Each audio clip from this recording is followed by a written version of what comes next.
let's review a 14-year-old's testimony that went viral on TikTok. She died for about 12 minutes and she saw Jesus in heaven, and Jesus revealed a lot of things to her about this generation. Shall we? My name is Madison Taylor Brooks. I'm 14 years old, and on October 17th, I died for 12 minutes when our car flipped 3 times on Highway 29. I was in the back seat scrolling through TikTok, barely paying attention to Mom driving me to volleyball practice. My little brother Tyler was playing his Nintendo Switch next to me. The rain was coming down so hard that Mom kept asking me to look up directions because she couldn't see the exit. I remember being annoyed because I was right in the middle of watching this dance trend video. I didn't look up. Then it happened. The semi-truck came out of nowhere. Mom screamed. Tyler dropped his game. My phone flew out of my hands as our SUV spun across 3 lanes. I remember the sound of metal crushing and glass breaking, then nothing. But then I was floating above our car. I could see the ambulance lights flashing. People were running around below me. The rain was still pouring, but I couldn't feel it. I watched as they pulled my body out of the wreckage. My favorite blue volleyball shorts were torn. My face was covered in blood. Mom was crying, being held back by a firefighter. Tyler was already in an ambulance. I tried to yell, "Mom, I'm okay, I'm right here," but she couldn't hear me. Then everything got really bright. The ambulances, the highway, Mom, it all faded away. I felt myself being pulled through what felt like a tunnel of light. It wasn't scary. It felt warm, like when you stand in the sunlight on the first day of summer. That's when I saw him. Jesus was standing there, and he was nothing like the pictures in Sunday school. He was... I don't even have words. Light poured from him, but somehow I could still see his face. His eyes, they looked right through me like he knew every thought I'd ever had, every mean text I'd ever sent, every TikTok video I'd ever posted. But he still loved me completely. When he smiled at me, I felt like I was home, really home. Not like our house back in Oak Ridge, something deeper. "Madison?" He said my name, and it sounded like music. His voice wasn't loud, but it filled everything. I started crying. Not sad tears. I don't know how to explain it. I just felt everything at once. All the love I'd ever wanted, and all the peace I never knew I needed. "Am I dead?" I asked him. "For a little while," he said. "But I have something to show you first, something important." He reached out his hand, and when I took it, suddenly we were somewhere else. It looked like a giant room with thousands of screens floating in the air. On each screen, I could see kids my age, some younger, some older, all staring down at phones or tablets or computers. "What is this?" I asked. Jesus looked sad. "This is what I see every day. These are the children I love, but they cannot hear me anymore." As we walked through the room, I could see closer. Each screen showed someone like me, hunched over, scrolling mindlessly. Their eyes looked empty. But the weird thing was, around each person were these shadows, dark figures that whispered things into their ears. "What are those?" I whispered, moving closer to Jesus. "The enemy's workers," he said. "They speak lies through the screens." He brought me to one screen where a girl about my age was crying while scrolling through Instagram. Around her neck was what looked like a heavy chain, and at the end of it was her phone. The shadows were putting more links on the chain with every swipe of her finger. "Her name is Emma," Jesus said. "She believes she is worthless because she doesn't look like the filtered images she sees. She spends 6 hours every day comparing herself to lies." I felt sick because that was me too. I remembered crying in my bedroom because Kylie posted pictures from her birthday party that I wasn't invited to. I'd spent 3 hours that night scrolling through everyone's perfect lives, feeling worse and worse. Jesus touched the screen and I could hear Emma's thoughts. "Nobody would care if I wasn't here anymore. Look how happy everyone else is." "But that's not true," I said, "and people would care." "You understand," Jesus said quietly, "but she cannot hear the truth anymore. The voices from her screen are too loud." We moved to another screen. A boy, maybe 12, was playing a violent game. With each kill in the game, the shadows around him grew bigger. He looked pale, with dark circles under his eyes. "He hasn't slept more than 4 hours a night for 3 years," Jesus said. The games were designed to keep him there, to make him need them. His parents don't know he's playing until 3 a.m. every night. His anger is growing. His ability to feel compassion is shrinking.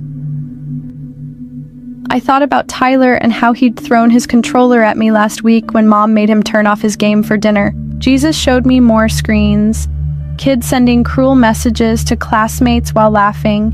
Girls taking inappropriate pictures to get attention. Boys watching violent and sexual content that made the shadows around them dance with glee. Everywhere, phones and tablets glowed like little prisons. "Madison," Jesus said, turning to me, "do you know how many hours you've spent looking at a screen in your life?" I shook my head. He waved his hand, and I saw what looked like an hourglass. But instead of sand, it was filled with moments of my life. Moments I'd never get back. I saw myself sitting on the couch while my grandma tried to tell me stories about her childhood, but I was watching YouTube. I saw hundreds of sunsets I'd missed because I was taking selfies instead of actually looking at them.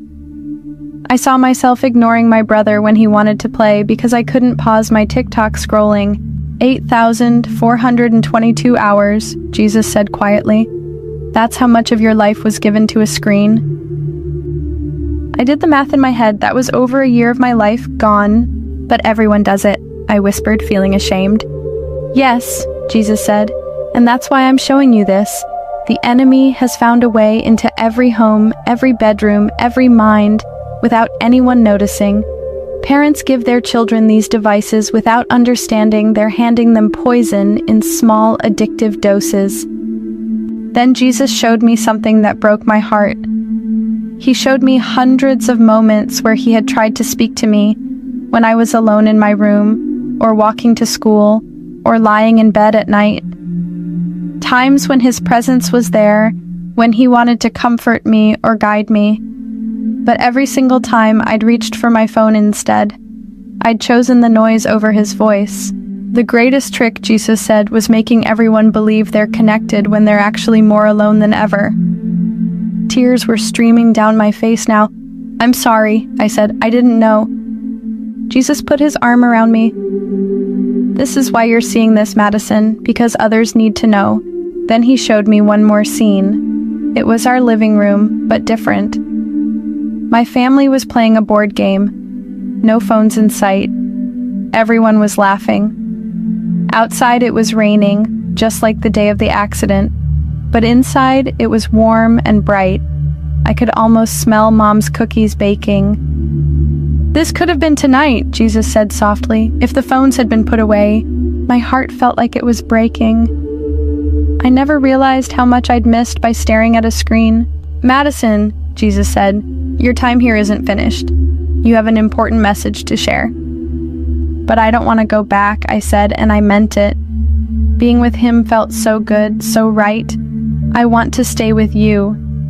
He smiled that smile that made me feel completely loved.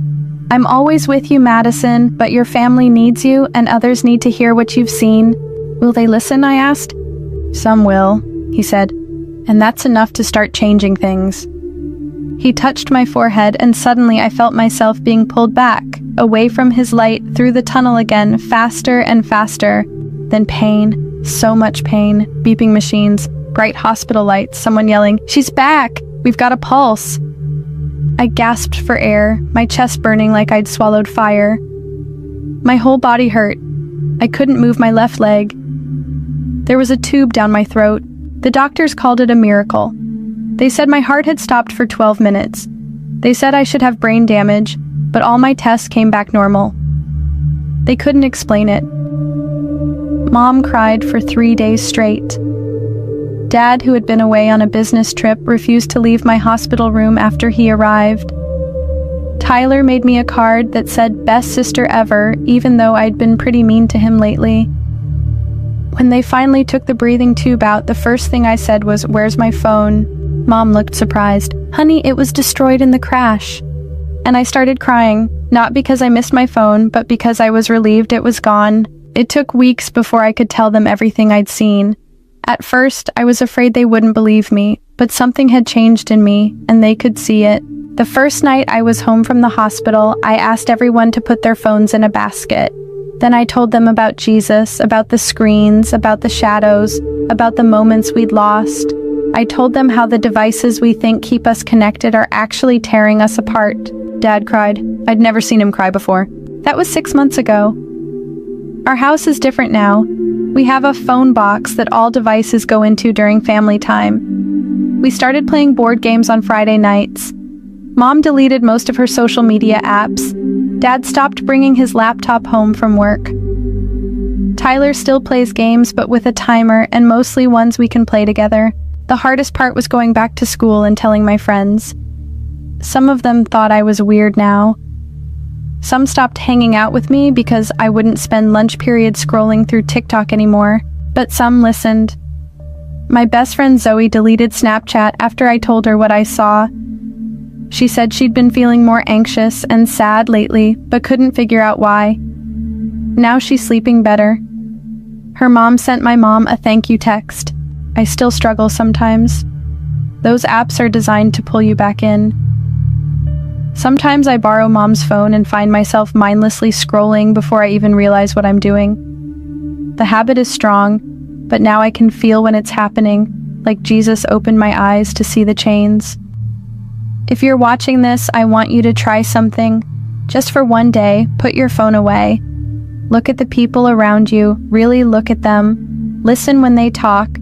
Feel the sun on your face without taking a picture of it. You might be surprised by what you hear in the quiet. Jesus told me that the enemy can't create anything. He can only distort what God made. He took our need for connection and twisted it into something that actually isolates us. He took our desire to be known and loved and convinced us that likes and followers could fill that hole. They can't, they never will. I know some people won't believe my story, that's okay. But if you're a parent watching this, please hear me. Your kids need you to be brave. They need you to set boundaries they can't set for themselves. They need you to create space where God's voice can be louder than the screens. And if you're my age, watching this, know that you're worth more than your follower count. The filtered, perfect lives you see online aren't real. The shadows want you to believe you're missing out. But the truth is, life, real life, is happening right now, all around you. And Jesus is trying to get your attention. Maybe this video is one way he's doing that. I don't have all the answers. I'm just a 14-year-old girl who died for 12 minutes and came back different. But I know what I saw, I know what I felt, and I know we can't keep living like this, heads down, thumbs scrolling, hearts empty. Put down your phone, look up, he's waiting to show you what really matters. Because the truth is, none of us know how much time we have left, and I don't want to waste another second of mine on shadows and screens. My name is Madison Taylor Brooks. I died on October 17th. And Jesus sent me back to tell you this. That message is so convicting. Not just as a person, as a mom.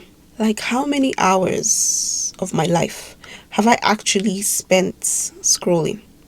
How many hours of my life have I spent on devices, on screens? And if we're going to give accounts,